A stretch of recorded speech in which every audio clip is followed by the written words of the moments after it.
2 mètres, 117 kg, Paul Gédrasiak est taillé pour le rugby à 15. Son histoire avec l'Ovalie commence à Châteauroux, à l'âge de 8 ans. Je pense qu'au début, on prend énormément de plaisir sur le terrain avec ses coéquipiers, ses amis. Et après, le rêve, au fur et à mesure, il se construit. Je pense, voilà, au fur et à mesure, on pense à pourquoi pas essayer de faire du rugby sa vie. Donc non, à 8 ans, on prend du plaisir, on ne s'imagine pas être rugbyman plus tard. Paul, il a une capacité d'abord qui permet de fédérer autour de lui tout l'ensemble du groupe. Ensuite, il a une autre grande qualité, c'est que sur le terrain, c'est quelqu'un qui est combatif, mais qui est également capable de s'extraire de tous les regroupements avec une vitesse incroyable. C'est quelqu'un qui en défense c'est intraitable et qui en plus est capable d'organiser le saut en touche, puisque c'est un leader de touche, est capable de pousser très fort en mêlée. Il a tous les atouts d'un très grand gazinier.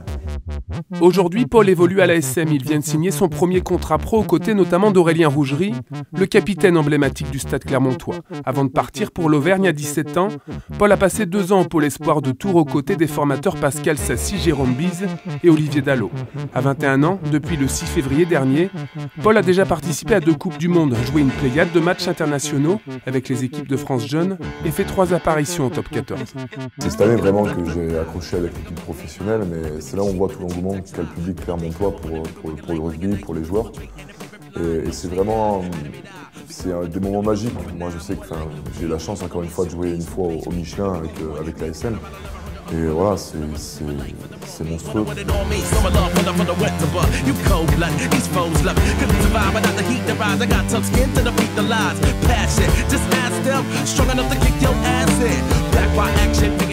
Je crois qu'on est un excellent tremplin pour permettre à ces moins de 20 qui viennent de vivre une expérience internationale importante avec des matchs de très haut niveau et de leur permettre de franchir un autre échelon et de les maintenir en pression pour éventuellement intégrer la grande équipe de France. Quand on fait des efforts pour vivre ça, c'est vraiment inoubliable.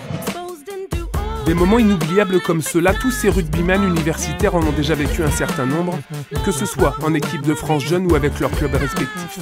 Certains d'entre eux, présents à Blois, seront peut-être au Stade de France le 31 mai prochain pour la finale du top 14 et le 115e bouclier de Brennus de l'histoire du rugby français.